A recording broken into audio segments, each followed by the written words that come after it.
Since the beginning of human language, natural numbers have existed as an abstraction for a general notion of quantity. And around 1000 BC, fraction with any denominator, which we call positive rational numbers today, was invented in Egypt.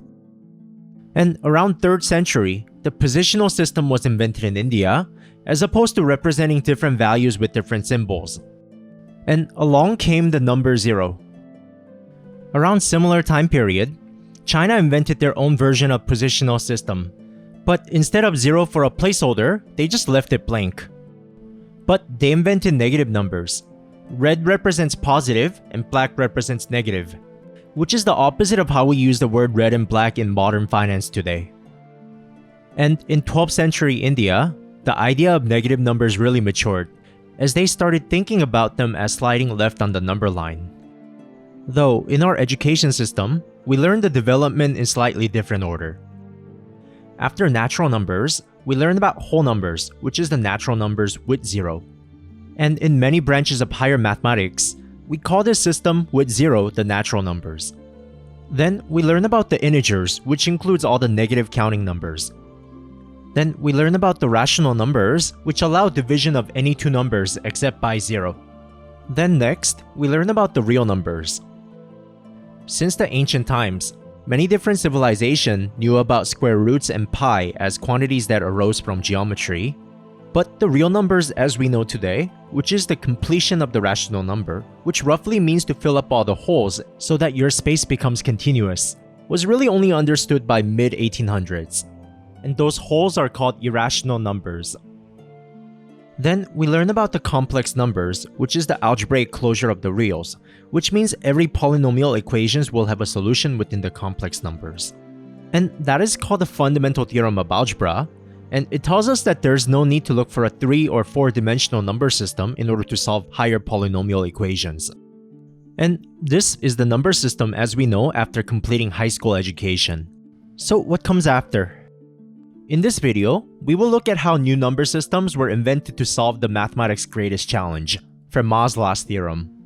And we will see number systems where 2 is a composite number, 2-dimensional numbers that live on a topological torus, meaning they live on a square that loop around in both directions just like the Pac-Man universe, and some higher dimensional real numbers, which we can think of complex numbers as 2-dimensional real numbers, and many of you are probably already familiar with the quaternions, which is a 4-dimensional real number. But is there such a thing as 3-dimensional or 5-dimensional numbers? And if there is, why is 2 and 4 dimensions so special? And why did Hamilton, who invented the quaternions, which was a discovery he was so proud of, fail to invent 3-dimensional numbers? 8 is an even number, which means 8 is divisible by 2. And what it really means is that 8 is 2 times some number. And there is an implicit assumption for that definition. That is, we were working over the integers or the natural numbers. And if we never had that assumption, pi is an even number since pi is equal to 2 times some number over the real numbers. And for that matter, every real number is even over the real numbers. So this really shows that some concepts like divisibility is definitely more interesting over some number systems than others. Now, over the integers, is -10 a prime number? Well, it definitely is composite since it divides into 2 numbers so that neither of them is 1. Then how about -5? It splits into 5 and -1, so it is composite, right?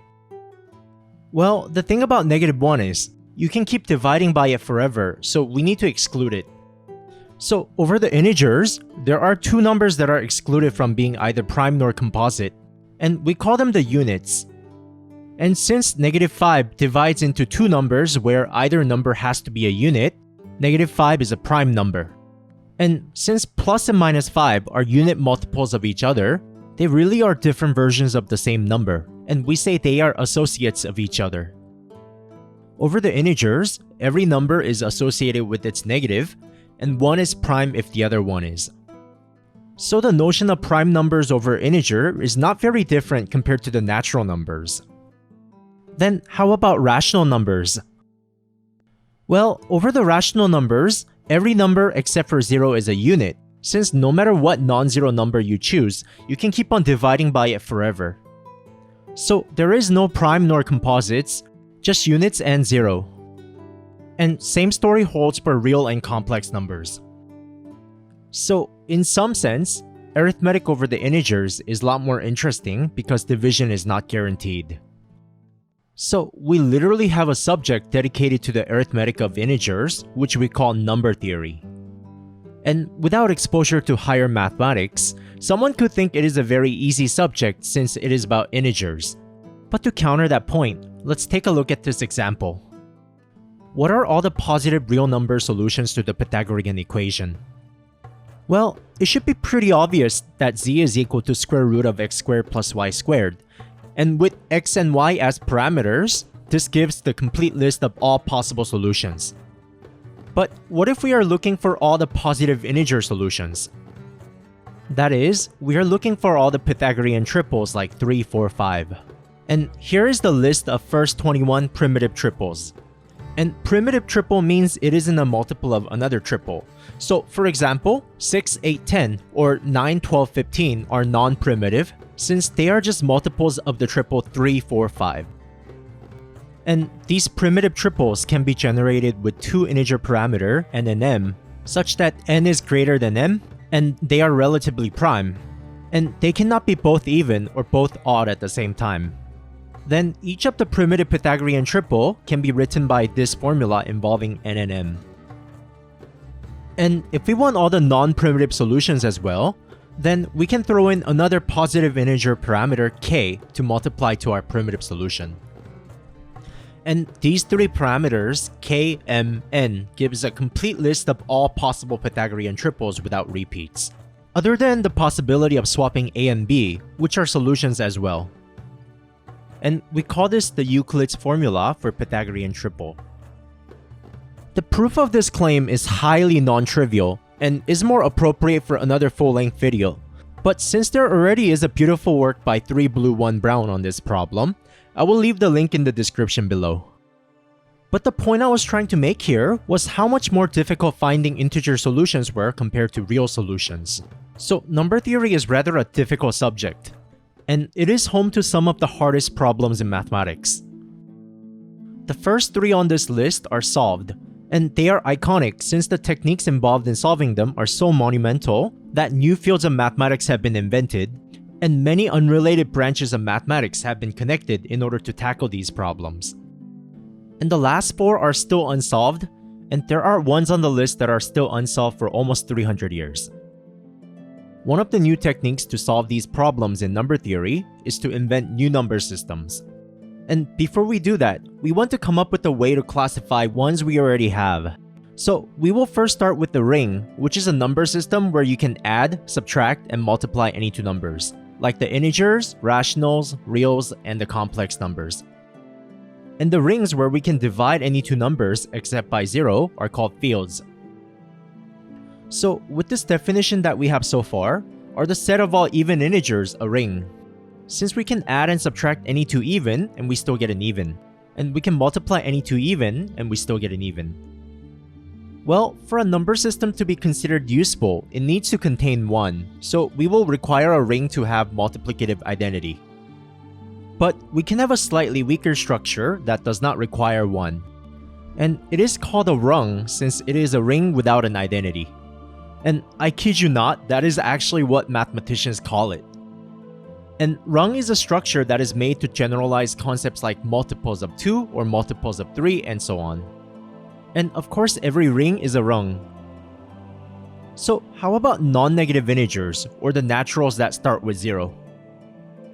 We have something called a semi-ring, which is like a ring, but subtraction between any two numbers may not be allowed. And I am not joking, some mathematicians actually call this a rig, since it is a ring without negatives. For our purposes, number systems that we will consider for the rest of the video are going to be rings and fields. Not having division introduces interesting concepts like divisibility and prime numbers, but not having subtraction is nothing but inconvenience, so we won't look at any more semi-rings. And as for rungs that are not rings, they are not really number systems, but they are generalized notion of multiples of a number. and they are important as a substructure of a ring. Now, we are ready to introduce a new type of number system. Z adjoin I, which is notated as Z bracket I, is an extension of the integers by I. And it is the smallest ring over Z that contains I. So for this to be a ring, you need to be able to add, subtract, and multiply any two numbers. So you need 1 plus I, or 2 minus I. And once you make it a ring, you will have all the numbers on the square lattice. So this number system has numbers of the form a plus bi, where a and b are integers. And the units of this ring are plus and minus 1 and plus and minus I. So every number except for 0 has 4 numbers that are associated with each other. Over this number system, 2 is not a prime number anymore, and neither is 5. And a squared plus b squared, which was not factorable over the integers, now becomes factorable. I mentioned earlier about 3 Blue 1 Brown's video on Pythagorean triples, and he solves it using this number system. Now, what is Z adjoin 2? Since 2 is already in the integers, this ring is just equal to Z. Then how about Z adjoin 1/2? Of course 1/2 needs to be in there, and for this to be a ring, we need 7 times 1/2, or 1/2 times 1/2, or any integer times 1/2 repeatedly multiplied. So this is the set of rationals with powers of 2 for the denominator. So over this ring, powers of 2 are now units. This number system is called dyadic rationals or binary rationals. And America seems to have a strange obsession with this number system when measuring things. As stupid as American units are, this number system is actually very useful elsewhere. For example, 1/3 has base 2 expansion of 0, 1 repeating. So it has 0 for 1/2's place, 1 for 1/4's place, 0 for 1/8's place, 1 for 1/16's place, and so on. And a finite digit binary approximation is how we store floating point numbers in our computer, since it would take infinite data to store infinitely many digits. So if we toss in all the reciprocals of the primes to the integers, then we get the rational numbers. And if we throw in I to the reals, then we get the complex numbers. The very first of this kind of number system was invented by Leonhard Euler in order to solve the Fermat's last theorem for the case n equals 3. First step we can take is to change the problem a little bit and extend the number system a little. Since if there are no solutions over the integers, then there are no solutions over the naturals, which is a smaller number system. But we have to be a little careful now since 0 is now included. And we will exclude any solution where any of the number is equal to 0, which are called trivial solutions. Euler got very close to solving the problem, and the key step he had to take was to factor an expression of the form u squared plus 3v squared. And if he somehow could, then the problem was pretty much solved. So he decided to extend the number system a little further, and in this new number system, the expression does factor. However, his proof was wrong. In order for the proof to work, the factorization of numbers down to primes has to be unique. But over this number system, 4 has 2 different prime factorization. In modern language, we say this ring is not a unique factorization domain. Euler, however, did solve Fermat's last theorem for the case n equals 3 using a different method, which was purely over the integers, which we call elementary proof today. And the first algebraic proof was given by Carl Friedrich Gauss. So what are all the fourth roots of 1? It is 1, I, -1, and -I. And notice how all of them are on the unit circle and splits the circle into fourths. And the smallest ring over the integers that contain all of these roots is Z adjoin I. And Gauss studied this number system very extensively, so we call it the Gaussian integer. Then what are all the cube roots of 1? They are unit complex numbers including 1 such that the circle is split into thirds. And we typically call the first positive angled value omega. And since the number is 120 degrees from the positive real axis, we can describe the number in its Cartesian and polar form. And the smallest ring over the integers containing all of these roots is Z adjoin omega, And geometrically, this number system contains all of the lattice points of equilateral triangle. And we call this ring the Eisenstein integers. And this ring has 6 units, which are plus and minus 1, omega and omega squared, and their negatives. And this ring contains square root of negative 3. So this ring fully contains all of z adjoint square root of negative 3. And over this ring, u squared plus 3v squared now uniquely factors. And you may ask why, since 4 still factors into these two different ways. But over this ring, those numbers are not really different. They are associates, meaning they are just rotated versions of the same number. And this prime factorization of 4 is indeed unique up to pulling out units. And this really is no different than 4 factoring into negative 2 and negative 2, which we wouldn't have considered it a different factorization. So over this new number system, Euler's proof is now patched up. This modified version of Euler's proof uses the crucial step of factoring over the bigger number system as last few steps, sort of like a last-minute fix. But in Gauss's proof, the fun part is in the very beginning. In high school algebra, we learned how to factor the sum of cubes, and over the Eisenstein integers, this fully factors into linears. And that really is a crucial step in Gauss's proof, which is a much more elegant proof. Then how about Fermat's last theorem for case n equals 4? Of course, we can do an algebraic proof using the Gaussian integers, but I'd say the elementary proof is even more elegant in this case. And this was the only case that Fermat himself was able to prove. Since we can rewrite the equation this way, this now is a question about Pythagorean triples, which we know the complete structure of. And if we can show that it is impossible for A, B, and C to be square at the same time, then the problem is proven. And 4 is the only composite number that we have to check separately. We do not have to prove the Fermat's last theorem for any other composite numbers. Let's take 30 for an example.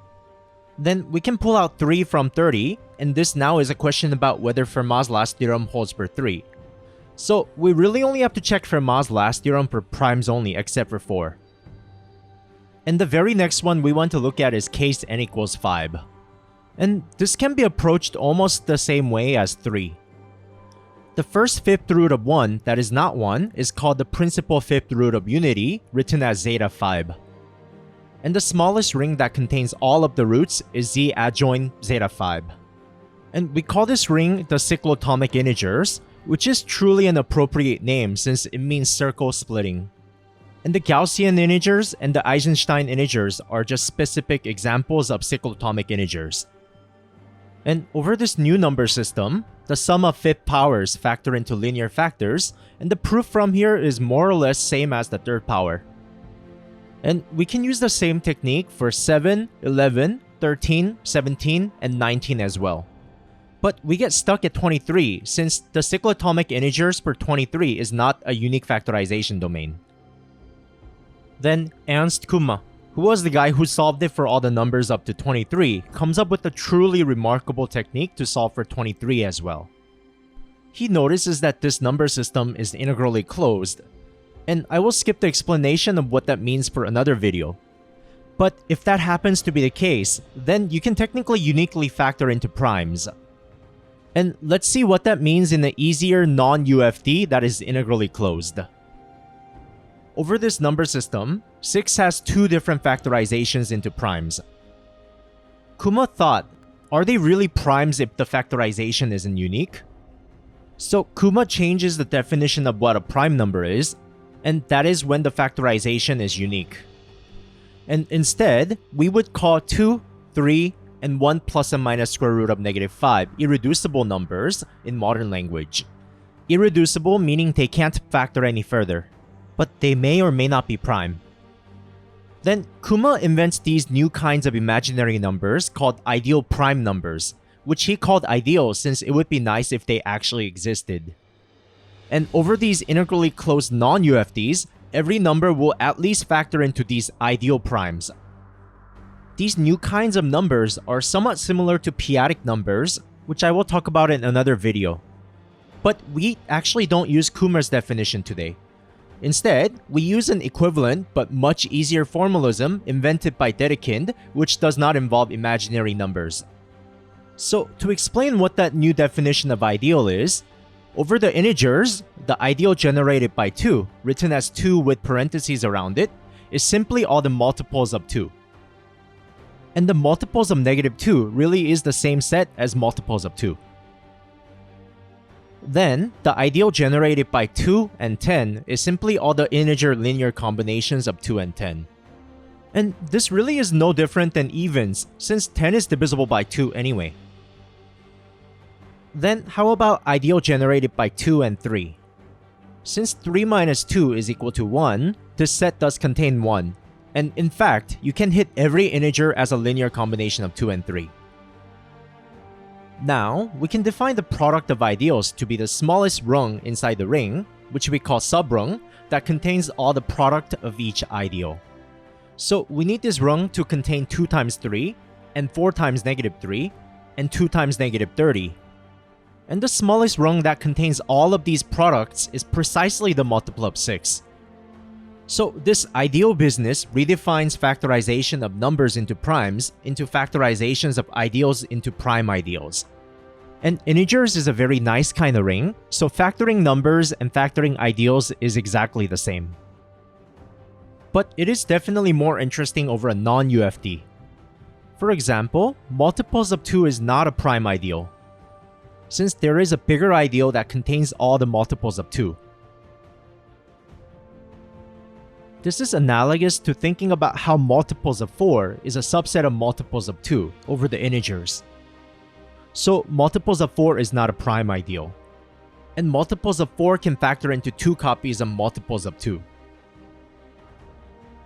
Over the integers, every ideal is a principal ideal, meaning they only need one generator, or in other words, every ideal is a multiple of some number. But these non-UFDs can have non-principal ideals, meaning ideals need more than one generator. So, with the introduction of ideals, Kuma was able to solve Fermat's last theorem for more prime numbers, but he couldn't for 37. He called these prime numbers where the proof fails irregular primes, and there are infinitely many of them. So what's so irregular about them? Over the integers, every ideal is principal, so in some sense, this ring is very regular. Over z adjoint square root of negative 5, we could have a non-principal ideal that powers to a principal ideal, and this is precisely the source of irregularity. Over the prime cyclotomic integers for regular primes, if an ideal power is principal, then the original ideal is principal as well. But it fails for irregular primes. Kuma's proof was monumental, but Fermat's last theorem for all primes remains unsolved for another 150 years. But in the process, we discovered ideals, and this gives rise to another kind of number system. Over the integers, there is a sense that 7, 17, and 27 are equivalent, and so is negative 3 or negative 213. And we say these numbers are congruent modulo 10. And what that means is these numbers, when divided by 10, has exactly same remainder of 7. So what if we instead think of them to be same number instead of just being congruent? And that number system is the quotient ring of integers by multiple of 10. So any number that are exactly 10 apart are considered to be the same number. And as abstract as that sounds, we're all very familiar with such number system if you ever looked at an analog clock. And we can think of numbers wrapped around in a circle, so 10 is same as 0. But this number system has a big problem since 10 is a composite number. If we write out the multiplication table for this ring, it is possible for two non-zero numbers to multiply to 0. And we call those weird numbers zero divisors. Now, compare that to integers mod 5, which is a prime number. And it is impossible for two non-zero numbers to multiply to 0. This technique, in some sense, is a way to test if a number is prime, or more precisely, if an ideal is a prime ideal. Over the Gaussian integers, 2 was not a prime number, so let's see what happens if we mod by multiples of 2. Then, both 2 and 2i are congruent to 0. So we can think of this number system as wrapping both real and imaginary axes into a circle every 2 steps. So this number system is a lattice on a torus, and there are 4 distinct numbers. And we can write out the multiplication table, and we can see that 1 plus I times 1 plus I is equal to 0. Before we see the true power of this quotient ring business, let's take a look at some examples of 2-dimensional real numbers. Of course, we're all very familiar with the complex numbers, which is an example of 2-dimensional real number. And what I mean by 2-dimensional real number here is that it is a real vector of dimension 2, and at the same time a ring. And we call such number system a 2-dimensional real algebra. And in different subjects, that could mean slightly different things. For example, 3-dimensional real vectors with cross product as multiplication can be considered a 3-dimensional real algebra. But it is impossible for cross product to have an identity, since the product has to be perpendicular to both. So is this at least a rung? Well, for something to be considered a number system, it should at least behave like numbers, such as multiplication being associative, and cross product fails that. In other branches of mathematics, cross product could be considered an algebra since it has some notion of multiplication. But in ring theory, we need the multiplication to behave like numbers, so when we say an algebra, it has to be a ring and the multiplication has to be associative. So, are there any other examples of 2-dimensional real algebra? We have something called a split complex numbers where the imaginary unit j behaves differently. J is a number that is neither 1 nor -1, but j squared is equal to 1. And we have something called the dual numbers, which is a number system such that its imaginary unit epsilon squared is equal to 0. Complex number is a field, but these other two are not since they have 0 divisors. For the dual numbers, epsilon times epsilon is equal to 0, and for the split complex numbers, 1 plus j and 1 minus j is equal to 0. And trying to divide by 0 divisor is almost like trying to divide by 0, which is not allowed. So any ring with a 0 divisor is automatically not a field. So we looked at some examples of 2-dimensional numbers, but how are they related to quotient rings? So we have to look at a new type of ring, the real adjoint X, where X is a new type of object that does not have any predefined algebraic rules, like the stuff we have already adjoined before. So just like before, this ring needs to contain X, have any real numbers add, subtract, and multiply with X, X multiply to itself, and any other combination of addition, subtraction, and multiplication of X with any real numbers. And this ring is precisely the polynomials of real coefficients. And same story holds for any other number systems as well. And polynomials over these nicer number systems factor uniquely, as we have learned in high school math. So can we factor this polynomial into primes? We can first factor this into a cubic and a quadratic. And over the integers and the rationals, this is the complete factorization. These individual factors cannot factor any further. But we know for sure that the cubic has at least one real linear factor by the intermediate value theorem. And in fact, every polynomial can factor into linears and quadratics over the real number. And whatever a is, it's not a pretty number. And b and c is even worse, so I'm not going to write them down. So those quadratics that cannot factor over reals can factor fully into linears over complex numbers. And this should strike a bell. Extending the number system turned what was primes into composites, and this is very similar. So now, what is the real polynomials mod x squared plus 1? That is, we are treating x squared plus 1 like it is 0. So x squared is equal to -1, and we can multiply by x on both sides, and we can do it again.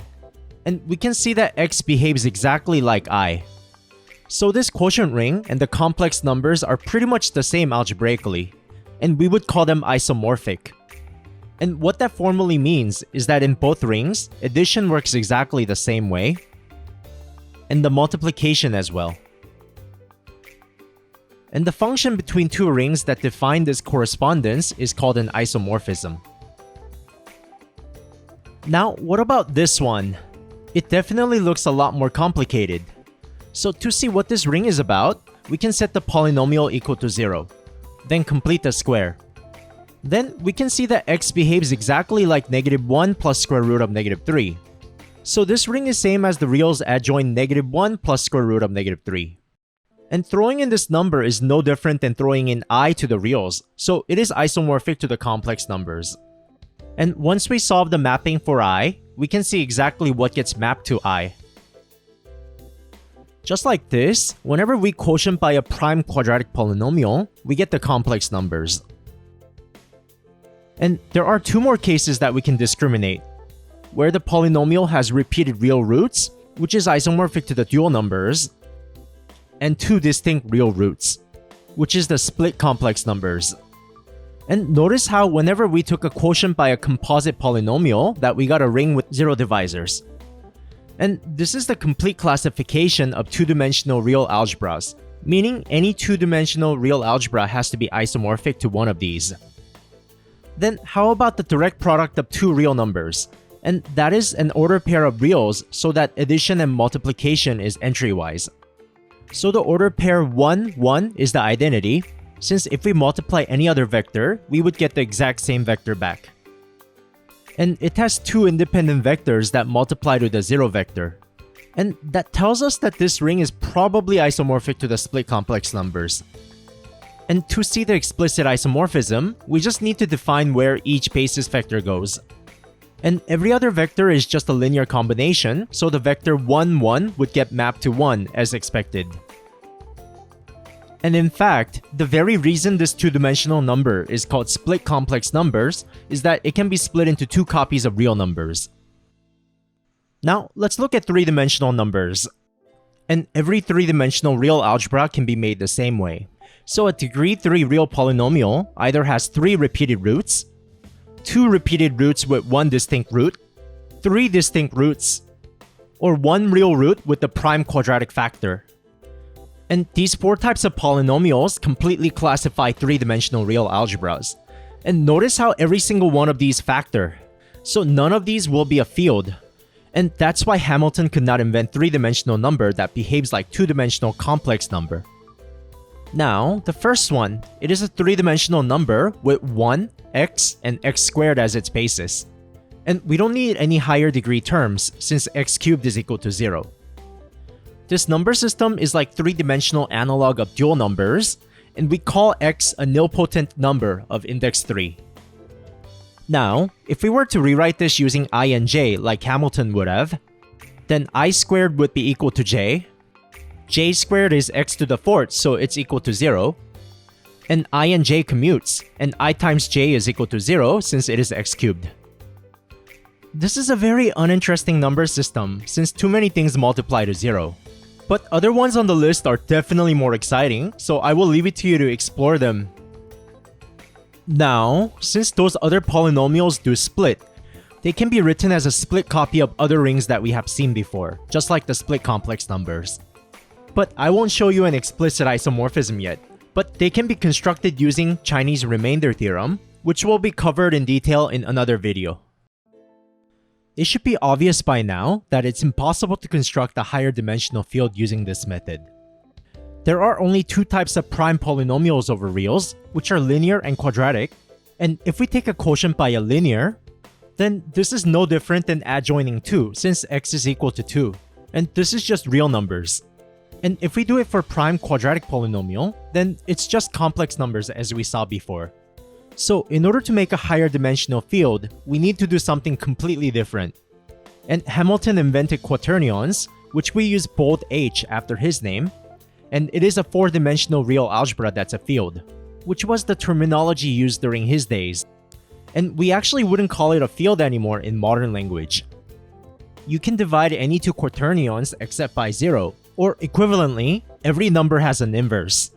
So it is indeed a field according to definition I gave earlier, but when we say field today, the multiplication has to be commutative. And instead, we would call H a division ring in modern language. Later, it was proven by Frobenius that there are only 3 division rings that are finite dimensional real algebras. So there is no higher dimensional division rings, unless you go to infinite dimension. And this really shows that dimension 2 and 4 is really special. Now, just like we did for 3-dimension, can we classify all the 4-dimensional real algebras? Since 4 is a composite number, we need to introduce different kinds of ways of making new algebras. And real adjoint x and y is simply polynomial of 2 variables.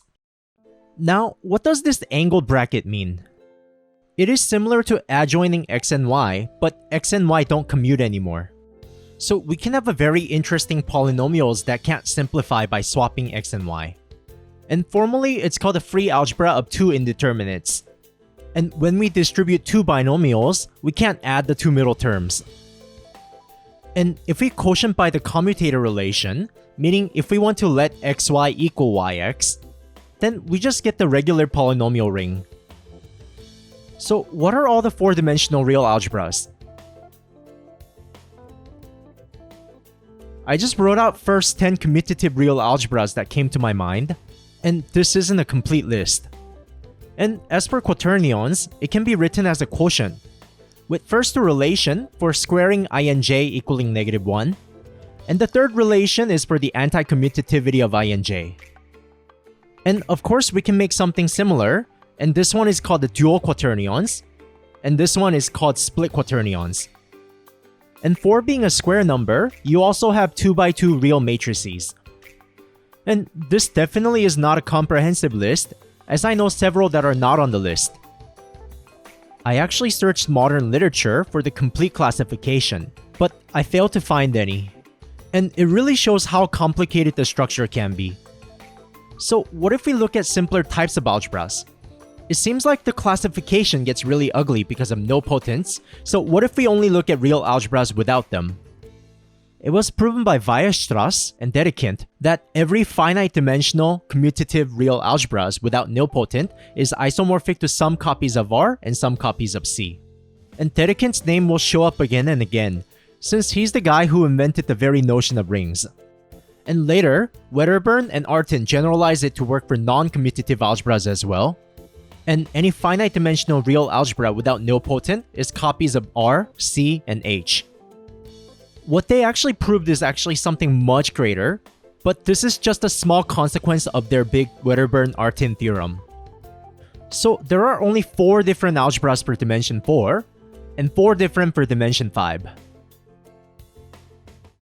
Initially, rings were invented as a technique to solve Fermat's last theorem, but in the process, we have discovered that there are many number systems out there, and that's why ring theory was invented in order to study all of these number systems in general. I started episode 1 of the series with the abstract definition of the ring, but I believe it was a pedagogical mistake to start with the abstract before providing a reason why something exists in the first place. So I made this one in order to highlight the historical motivation behind ring theory. There are many more interesting number systems that I wanted to talk about, such as a number system where this divergent series actually converges, or this number system where division by 0 is allowed and infinity is actually a number. But this video is already really long, so I will have to cover them in other videos. So if you're curious to learn more about numbers and rings, please subscribe for more contents.